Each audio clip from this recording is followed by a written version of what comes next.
Let's go. Yep, we are live.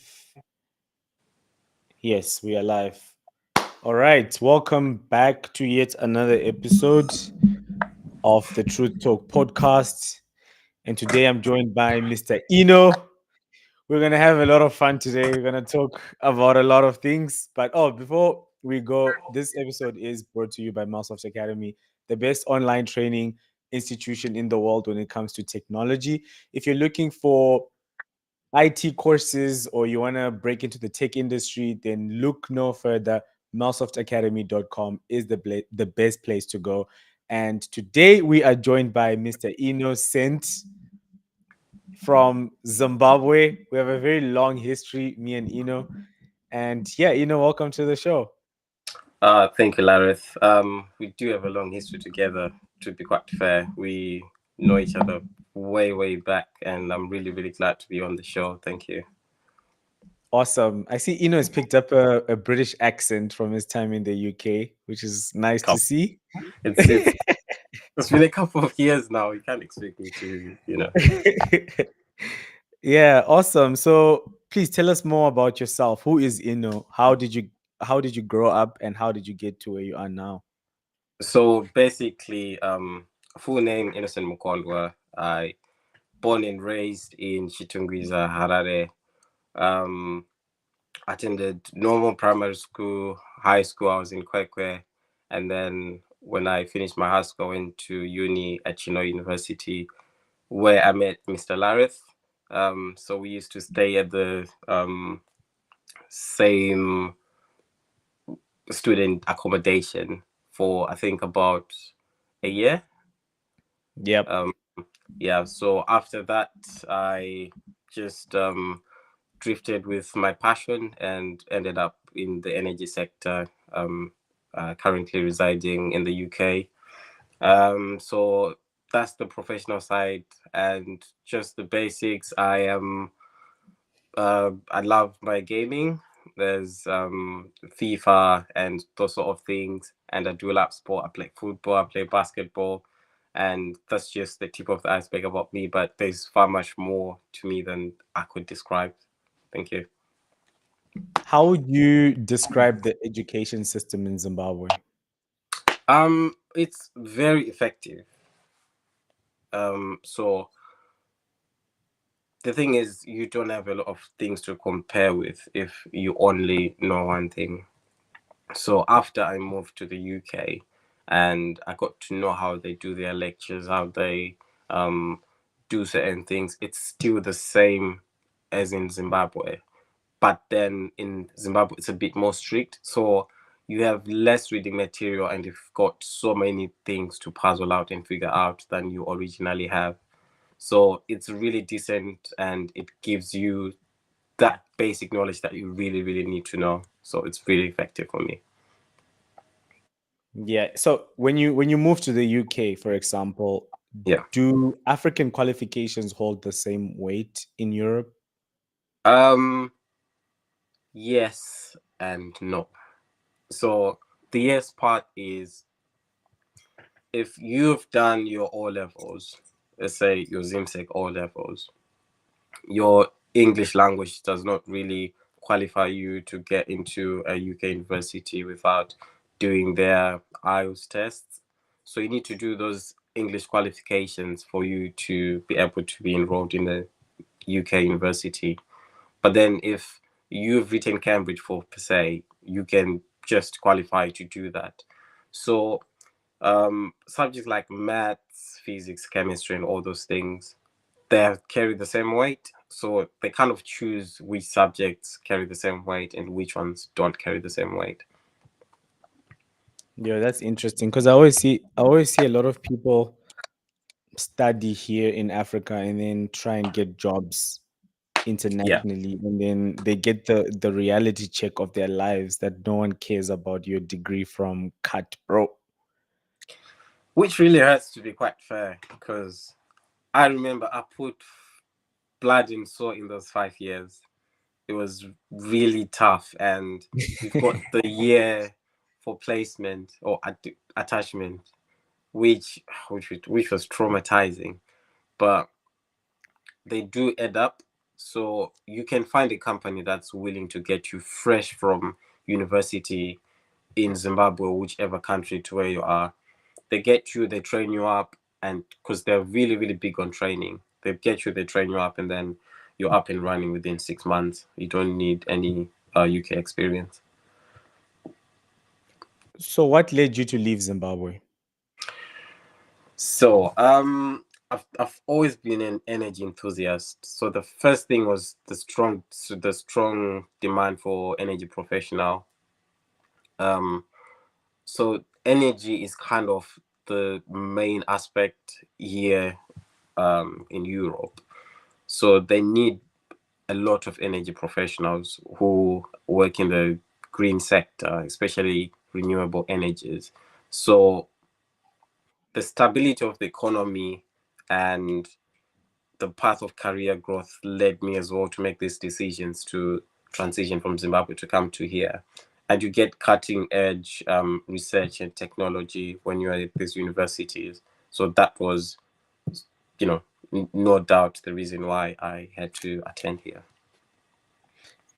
Okay, sorry if it's gonna sound like I'm just firing questions, but I really want to learn more. And yeah, okay. How much do people that work in engineering get paid in the UK?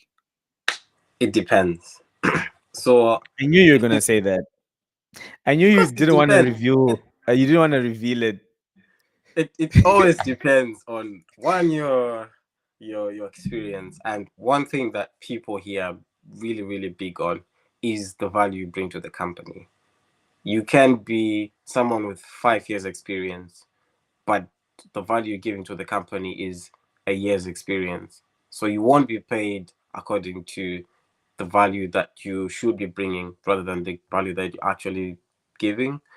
So for apprentices in the energy sector, I would say they start around 20,000 the list. So that's £20,000 per year. On a more junior role, you're looking around 25 to 28. Um, on a mid level, you start from 30 to about 40. On a senior level, you go from 40. This is where your years of experience really, really count. So you jump from 40 to about 65. And then when you become a let's say managing consultant or a sustainability, a senior sustainability manager, you get 65 to, the sky's the limit from that one, and up to 120K, 130K. Oh, what about the cost of living? Because I'm sure the cost of living is also a bit high. I don't know. Yeah, so the cost of living is high. It's not a bit high, it is really, really high. You A lot of people have good jobs, but it's more of you living paycheck to paycheck because Mm. you need to afford a certain lifestyle. When I'm saying certain lifestyle, I'm not saying you need to have the finest things, but just to for you to have your house, reliable car, and all those things, you need to be able to afford it, and those things really taken into account, and you need to pay every single one of them. So the cost of living is really really high. How Really. for let's say what is the average price for like a one bedroomed apartment? um I'm always going to go back to my answer. It depends. So it depends with the location you are. I'm sure this is the same thing is in South Africa as well. You won't get the same house in Sandton for the same price as a house in Midrand. Um, so a one bedroom apartment is around 500 to 700. If it's a studio, maybe just £100 more. Uh, Two bedrooms starting from 1,000 to probably 1,000.3. There's not much difference between 2 bedroom and 3 bedroomed, but mainly that's the prices you get in the like the Midlands. If you're going towards London, the sky's the limit. A 1 bedroom you can find it for 1,300 and so on, and it's really really expensive down there. Yeah. We're gonna touch on London, but I guess now that you've brought it up, we might as well just bring it. I knew you were going to touch on it either way. Yeah, I mean, it's interesting because we're watching stuff online. We're here in South Africa or Yeah, Zimbabwe or wherever, and we're yeah, watching stuff online. We're watching that London is constantly changing prime ministers. We're watching the large influx of illegal migrants coming into the country. Then we're also seeing a large amount of the population actually leaving London. So, from someone that's on the ground, I know you're not in London, you are yeah. in the UK. What's going on in London? Same. Price of living is too high. People are paying too many taxes. They find jobs elsewhere. I've heard Australia is kind of really good with taxes, so they migrate to Australia, Canada, and all those kind of countries. Um, that's the main leading factor from my own perspective. Other than that, it's a really really good city. I wish I could live in London, but yeah, maybe in 60 years or so, if I'm still alive.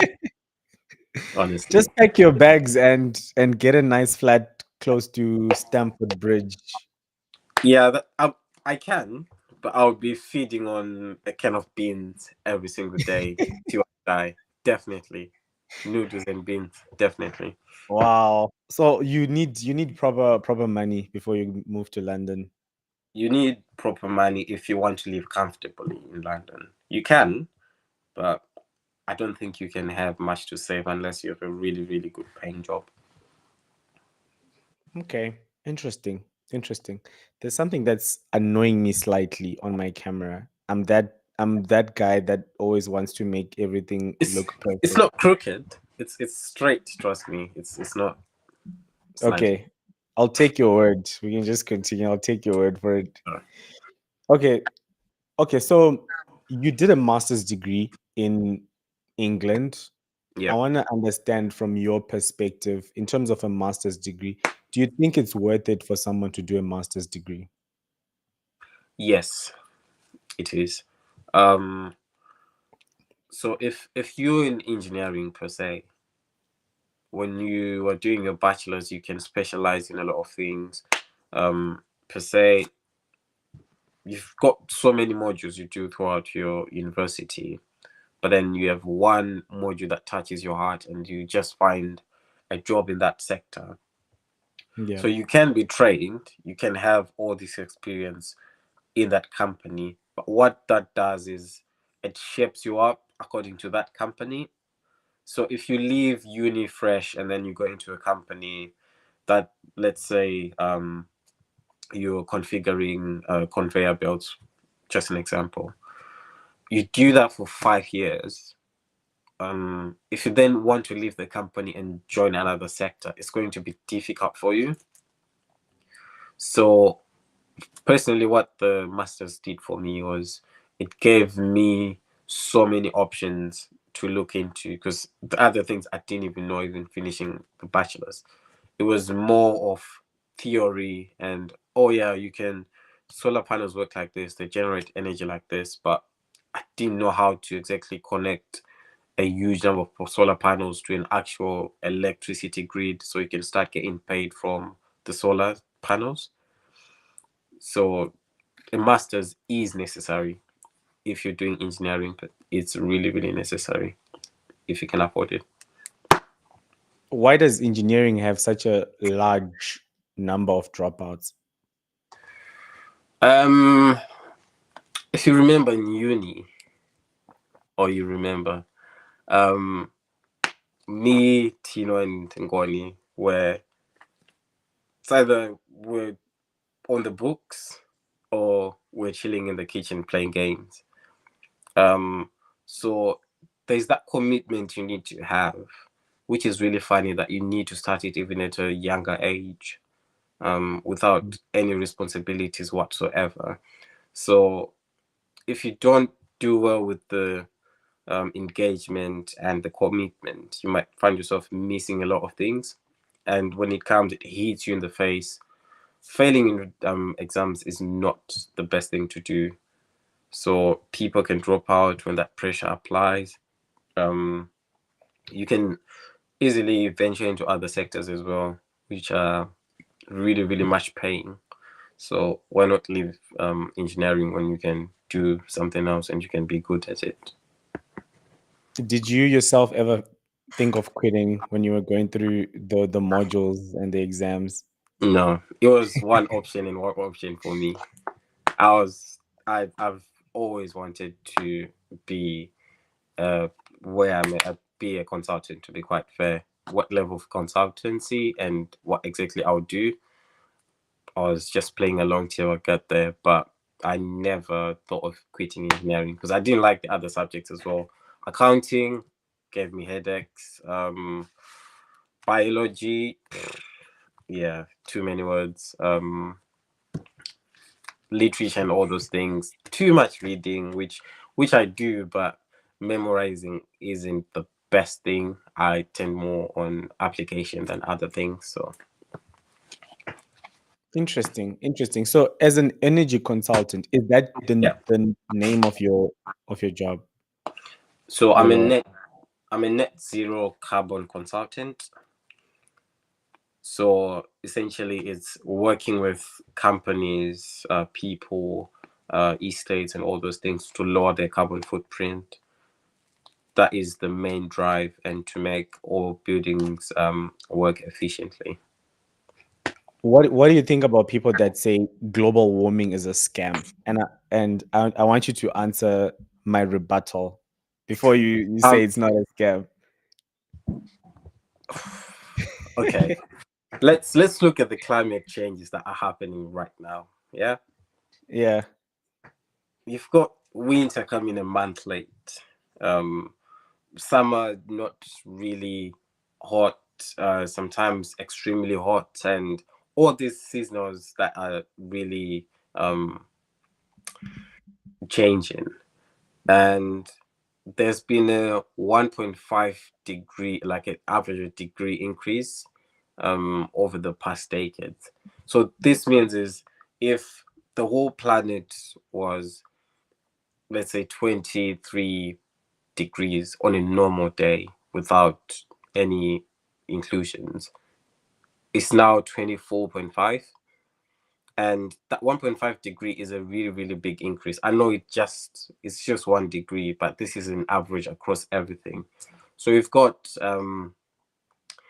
all the icebergs melting and all those things happening, and they do contribute to climate change, which is resulting in a lot of these hazardous things that are happening right now. So it's not a scam, it's a real thing, and people need to take action on it, which I do stand by 100%. I think for me the biggest problem, I'm just venting here. I Go- think that I think that we're doomed regardless. I I just mean, think that we're doomed because when you look at it, so many people don't even know how people don't recycle, people don't take climate into. I mean, governments will meet up at a forum and talk and talk yeah, and talk, and then there's no action taken after that. So I'm like, do we really have hope as a race on this earth? this is why there's people like us to drive that thought, to push it into your mind. Um, yes, we need to take action. If if per se you jump into the ocean and a shark is swimming towards you, do you just stand there or you at least try swimming? You try, even if you can't swim. You know you're not going to outswim a shark. It's definitely going to get you. But I'm not just going to stand there and say, you know, let it find me praying. I will definitely try swim 2 centimeters and it will definitely take me. So we need to try as much as we can. You know, it takes small things, small habits lead to big change. Yeah. So I'll recycle anything I can if I would. If three people do it, that's a small thing for us. So that's good. Okay. I will try and be better. You have to. You I'm have just so hopeless, and then I just end up not even doing it. But I think that's something that I need to start improving. Yeah, I mean, if everyone starts doing it bit by bit, it makes a change. I know, obviously, there's the big boys, because if I go to McDonald's, they say I need to use a paper straw Yeah. because the plastics are not good for the environment, which I do. But then you've got someone using a private jet to do 64 trips a month, sorry, and they're not even accounting for their carbon footprint. So there's a sort of non-balance there, but everyone needs to take part in it. Okay. All right. Let's just go back a little bit to your personal journey. So you finished your degree in Zimbabwe, then you went straight to England. What were some of the challenges that you faced when you moved from Zimbabwe to England? Um, I think the biggest challenge for me was adapting to the change. So English aside, accent aside, um, there's certain cultures that we do um, back home that are really, really difficult to be understood. For instance, time. I got to understand that 2 minutes is too long for someone to wait. So if I say, let's be here by 3 p.m., if you show up at 2 past 3, I'm going to look at you like, oh, you're so late. But back home, I can show up at 3:30 and I'll just give you an excuse like, I got caught up in this and I expect you to understand because I did show up at the last place.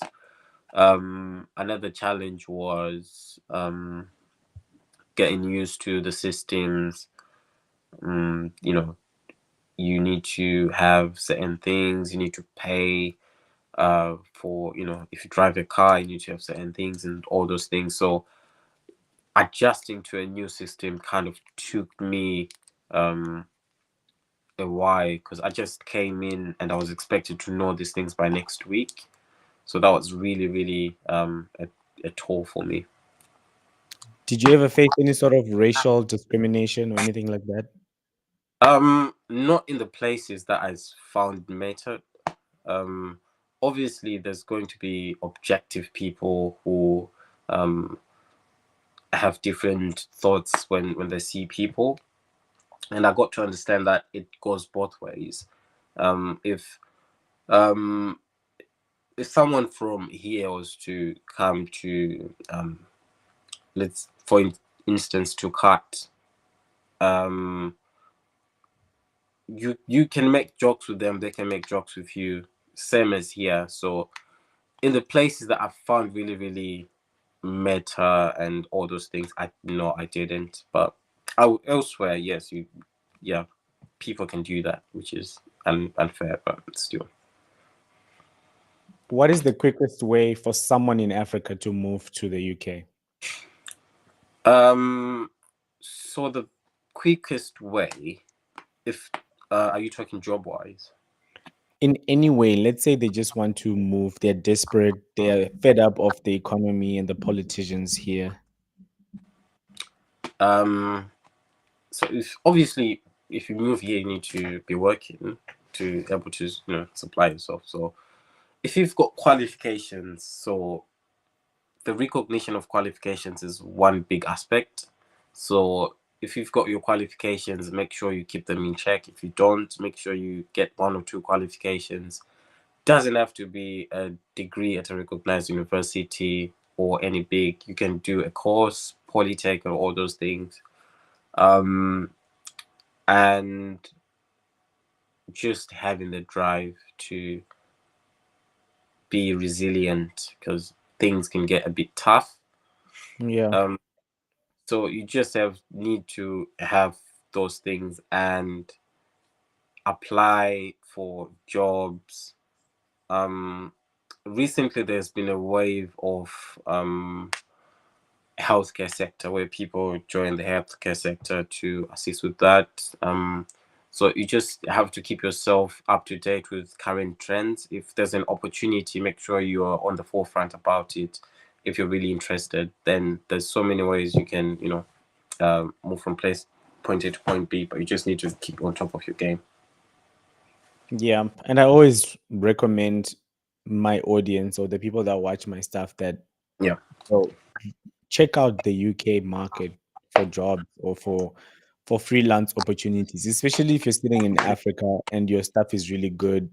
You Yeah. can make some pounds whilst you're chilling here in Joburg or Harare or wherever, you know. Um, that is really true because there's a lot of recruitment agencies who need people. It's funny when you look at the employing side, people are looking for employees.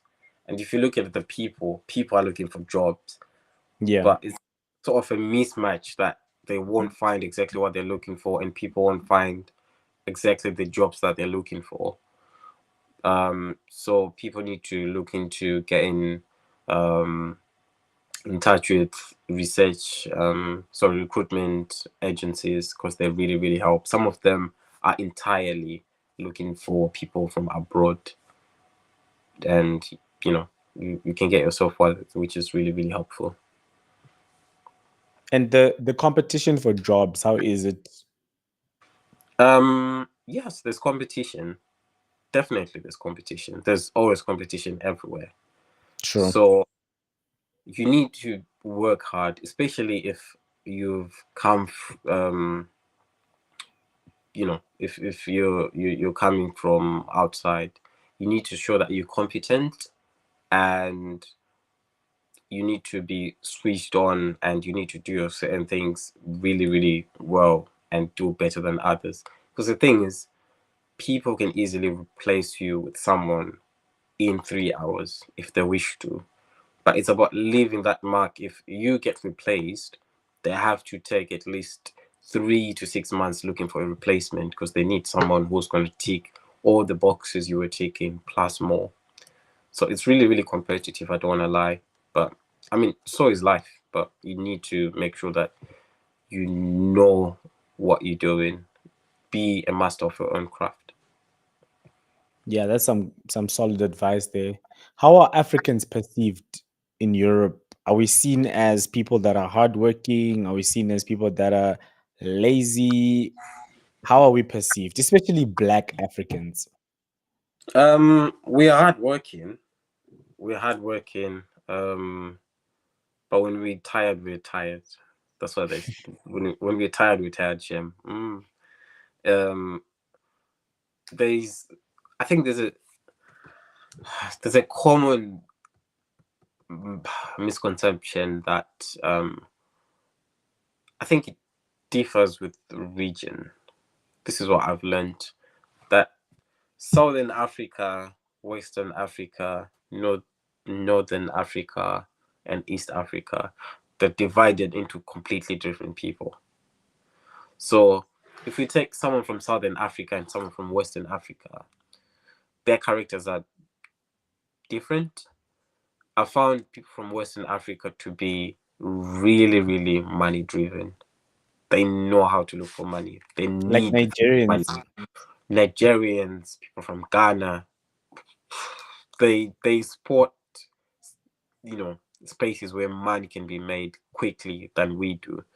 And I'm still trying to get to the bottom of that, why that is. Hmm. But it's still the same. So it depends which region you're from and how much individual work you put in. Okay. That's very encouraging because I thought that in Europe, we as Africans, because obviously, the whole colonialism that happened, I Yeah. always felt like as Africans, when we go to Europe, we go to France, Spain, Italy, wherever, we are always seen as third class or slaves or people that we just use, you know? No, not at all. You've got Africans that are literally leading businesses. Um, the racial aspect plays a part, but not a bigger part. If you know your stuff, period. No one's going to challenge you. And I think some of these things used to happen before, but now it's kind of leveled. I'm not going to lie and say, oh, it's entirely off the table. It is there, but it depends with what caliber of people you meet. And if you meet good people, you're on the good side, you can just roll with it. You won't even notice. But if you meet the other caliber of people, then you're in for a treat. I just pray I never get to experience that side. Yeah, interesting. I have another question. Well, it is Yeah. an interview, of course. Yeah, go on. um, okay, so from outside, Africans, we mostly know a few cities like London and Mhm. Manchester as being the big cities in England. I'm sure there are more, but I want to find out from you in terms of opportunities in England. Mhm. Are there more opportunities in these other smaller cities, smaller towns, or is everyone rushing to London and Manchester? Um, London and Manchester are. I love Manchester. I love London. I would move to Manchester tomorrow if I could, not London. Um, but there's a lot of opportunities in those cities, but all the other cities have so much opportunity. I work in a company called LCMB that's located in Banbury. No one Hmm. even knows what Banbury is, but it's close to Oxford. I'm sure you know Oxford because of Oxford Union, Oxford Dictionary, and all those things. So it's close to Oxford, but on the outskirts of Oxford. And if you're looking into joining, whether it's tech, whether it's engineering, I would suggest look at um, small companies. So if SMEs, let's say there's 20 people, if you get yourself into that company, they'll mentor you, they'll train you, and all those things. And you've got that first-hand information and that first-hand experience that you wouldn't get if you join a big corporation. So Yeah. there's many cities that are out there. I can't even spell. And the thing is, some of these small cities are actually bigger than most of our cities in South Africa or Zimbabwe, but you don't even know them because you only know of London and Birmingham. Interesting. Interesting. Okay. Stop trying to convince me to move to the UK. I'm very happy here. I mean, there's no harm in trying, Larry. There's literally no harm in trying. You can share one of the bedrooms. I'm willing to just try it. Oh, we got that on recording. I mean, I'll oh be no, no, there. yeah, exactly. Just I don't mind. I don't mind, and I live close to Birmingham, which is 15 minutes. It's really nice. I mean, it's lower than Manchester. It's not as nice as Manchester, to be quite fair, but it's still good. And then in terms of tech and innovation, what is the current landscape in England? Um, Interesting because today I was just on LinkedIn and I saw that Meta um had made people redundant from their positions. Have you heard about that? No, I haven't. So people who worked for Meta, let's say content writers and all those things, lost their jobs because of AI. Oh. Yeah, that's yeah. And you look it up after this. It's currently blowing because in Meta's defense, they don't really need them. Um, Yeah. because well, ChatGPT and all these new AI models do the same thing or even better. Yep. So the tech industry in the UK is really, really, really quick. Um, I, I don't know. Just for instance, cash. I haven't used cash in a long time. Um, Everything is sort of automated. Most of the things are automated, um, which is good. And I feel like in the tech industry, people do not stay stagnant. I think if you've done a course and you're doing something, you don't need to just stand there and say, "Oh, I've done this. This is what I specialize in." It will Yeah. go redundant in the next 2 years, and you find yourself no job. So it's really, So really you quick. always have to be like upskilling and getting better. Yeah. The good thing is there's an accreditation system where anyone can do, whether you like to, whether in tech, you're in healthcare, you're in engineering. There's those boards that you can join for engineering per se. There's, for example, CIPSI, the Chartered Institution of Building Service Engineers. You join it, and then they kind of give you a career path. And you, let's say, if you want to become a chartered engineer, you on that path you get all the guidance, all the trainings, everything you need to, so that you can earn your title as engineer. Same as in tech, you can join an accreditation board, and it will definitely guide you so you don't go stagnant and be redundant um in in 2 years or so. Sure. Yeah, that sounds like so much support, hey? So much support. And the thing is, everyone is working literally, because I work, I'm in the office twice a week, sometimes once. uh so most of the days when I'm at home, I when I open my window at 8:39ish, I see a lot of cars driving off. And if I go off and see the street, literally there's no cars, everyone is gone to work. And after that, you see all of the cars coming back. And whether some people are mothers of three, mothers of four, children are in nursery, they go to work on a normal day, do their jobs, come back and do that. So everyone is always working, to be quite fair. Okay, interesting. That so you really shouldn't believe everything you see on the news because what I'm seeing on the news, I'm just thinking London is a piss pot.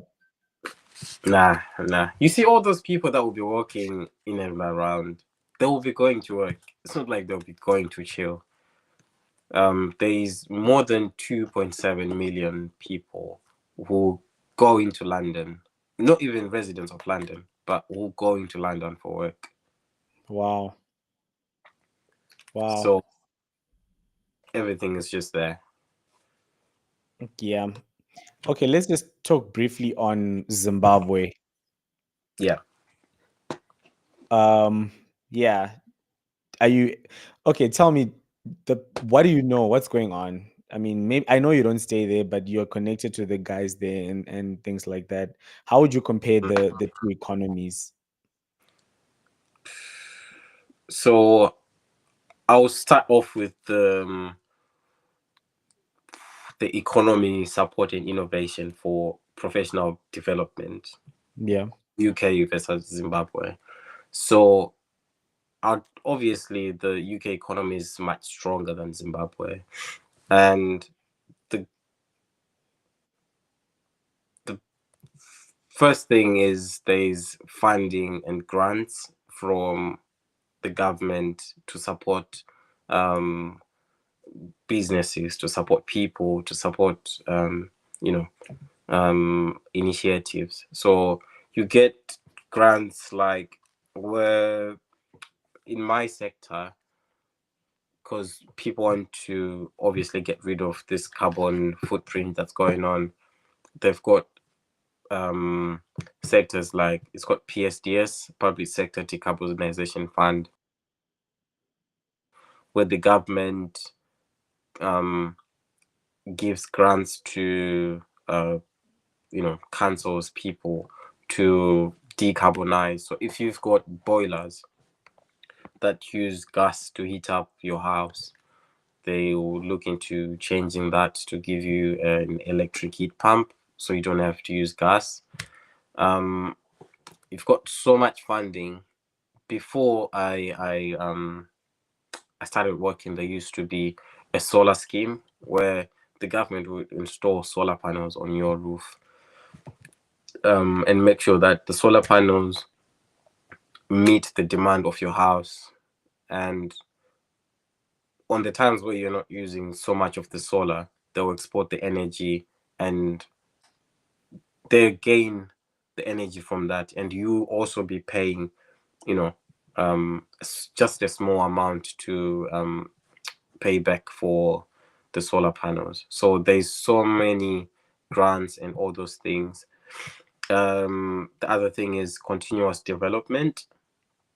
So in every sector, on most of the job titles that I've seen, one of the last thing that they say is continuous development and CPD options available for you so you can grow da da da da da da. Um, I think the last most strong thing is they've got stronger industrial collaborations. So people from healthcare can collaborate with people from solar to work out something. A friend of mine works for Stripe, the company where you can pay Yeah. online and all those things. But recently she was telling me that she's working for an electric vehicle charging company because we need to make sure that you can swipe your card to charge your vehicle.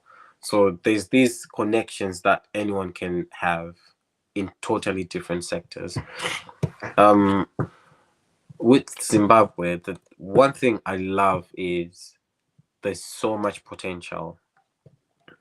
Not to get too political or anything, but if certain initiatives are driven and then they're seen through and people follow through, there's no need for us to be leaving our families and migrating to distant countries to find better livings and all So those let's say things. you had a magic wand, you could just and get anything that you wanted. What would you do in Zimbabwe or in Africa in general so that you move back home? What would you need to see? Um, what I'll need to see, that is a really good question. Really, really good question. What I'll need to see myself is so we speak about Wange, um, core station. We speak about ESCOM. We speak about all this. These are big companies that produce energy, and they don't really have a competitor. They've got the game in their hands. Um, so there's been initiatives of starting huge solar power plants, but really they don't get Yeah. through. So I would look into making sure that everyone gets enough energy for their houses and looking into lowering the energy usage in the houses and buildings because you've got people who don't even know the difference between a fluorescent light and an LED lamp. And I remember there was a time in Zimbabwe where people were pushed to change from their, that incandescent light bulbs with the Yeah. hot filament, and were suggested to use better ones. But that was done for a month, and people just left it, and people reverted back to using. So if you better off energy from the end user, it will definitely pile up.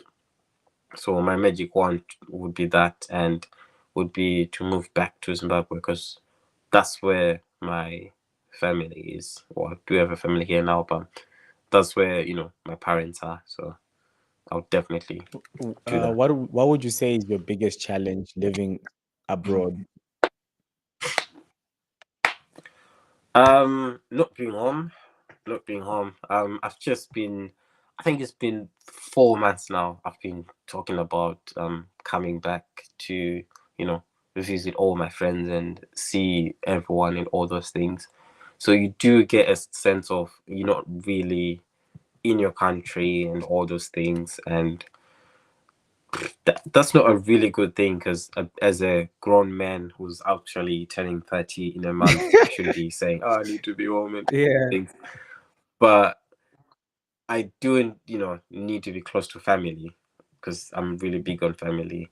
Um, Other than that, it's the sense of not you are free. Trust me, I am free to do all these things, but that sense of walking at along the road like we used to do. Remember when we used to go to the gym hall to study overnight, and then you're just walking at 3:30 at 4, Yeah. all those things, even just by yourself. I can do here, but I, if someone stops me, I don't know what I'm going to say. Obviously I'm going to say I'm just walking, but it's not as free as Yeah. as I would like to be. Yeah. Interesting. Yep. All right. So I'm gonna just give you 1 minute just to share some words of advice to anyone who's thinking of making that leap of leaving home to go abroad. What would you have to say to them? I would say take the leap. um Faith move mountains. Do not stop at anything just because you're scared. So many people have so many things they want you to do, but the thought of you not achieving it actually ties you down. So just go for it. There's no harm in trying. Even if there's harm in it, you can always heal from it. Time, give yourself time and just sit down and know exactly what you want to do. Make a plan before you actually plan. Uh, Seek advice from people who are willing to help you. If there's anyone who wants help on anything, I'm willing to help. I don't have all the time in the world, but I do make time when I do, and just let let God lead, and just trust in the process. It will get there. If you don't need to leave and you need to make your a statement, because there's so many drives in people leaving their countries and where they are, just make a difference where you are in that small company you work for. uh just there's so many things that need to be done, and there's recognition everywhere. It's all connecting.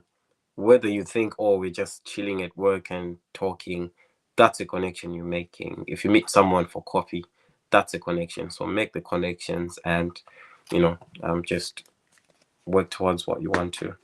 Yeah. All right. Awesome. Thank you, Eno. That was great. I really enjoyed that a lot. I now know a lot more about England and London and the UK, and I will definitely be there. Watch this space. I'm on my way. Yeah, I, bro, I don't care where you land. I'm willing to come and get you. I'll host you for the whole week. I swear, I'll host you the whole week. Yeah. Oh, awesome, On bro. me. Awesome. Okay, so the last segment is the hot or cold. So I'm gonna ask you 10 quick fire questions in under a minute, and then you just respond by saying yes or no. Okay. Let me let me get a sip of water before we get this stuff. I feel like most of these are going to be hot and cold. Oh, So I try to be kind okay, because it's a fire very away. public platform, and the kids watching, I guess. Yeah, yeah, that's true. That's true. Okay. So go on. Okay, let me start my 1 minute timer. Oh, we've got a timer. Oh yeah, you're not joking Yeah, we're about it gonna then. go Okay. 1 minute. Okay, let me just do this. All right. And Yeah, start. yeah. Go on. Okay, my AI is just tripping a bit, but it's fine. Okay. And go. Project completely fail. What is the Yes. Okay, sorry about that. My AI is tripping. I told it yes or no, and now it's giving me all these. We're gonna have to start that again. Sorry about that. I'm still learning. That's all right. Okay, two, three, two, three, two. It's always when you really want this bot to work that it embarrasses you. No, it's all right. It's all right.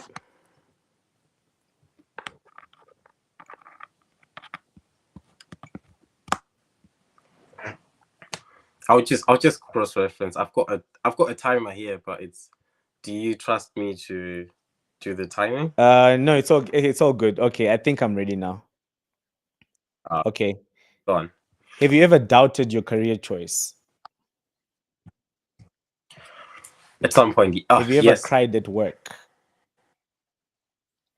Have you ever had to yes, choose between work and your personal life? Have you yes. ever fallen in love with someone from work?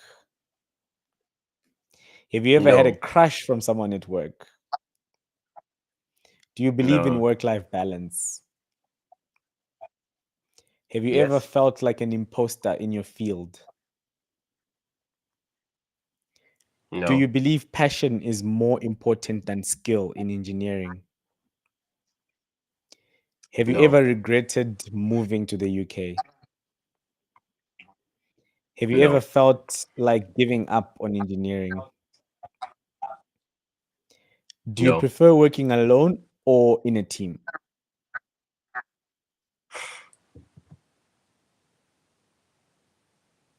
And In last a team. question, do you think money is the biggest motivator in your career? No. Okay. Nice. See how it was Oh, easy. yeah. That was, yeah, yeah. That was that Is there was anything you that was wanna easy. elaborate So, on yeah. Someone. that? Yeah. So I've never had a crush on someone at work. Nor have I ever been in love with someone at work because we're mostly a team of Yeah. males. Okay. Yeah, and I mean, you know, engineering. Come on, you know engineering. Um, so yeah, that's off the table. If I ever cried at work, I said yes, but it wasn't work that was Oh, making me okay. cry, so I didn't know how to answer. Um, uh, yeah, I don't know. As a man, do you admit on social platform for crying? But anyways, Yeah. do I prefer working with a team or alone? I paused a bit there because I I like working as a team, but with individual tasks, Yeah. not to sit together and figure it out together. So let's divide ourselves. So yes, I do like working in teams, but I do like reflecting on the work and actually focusing on it. Those are the first question. I'm sorry, the answers I had to reflect upon. Everything else All is right. alright. Awesome. Thank you so much. It was really great learning from you, getting to know you from a professional point of view.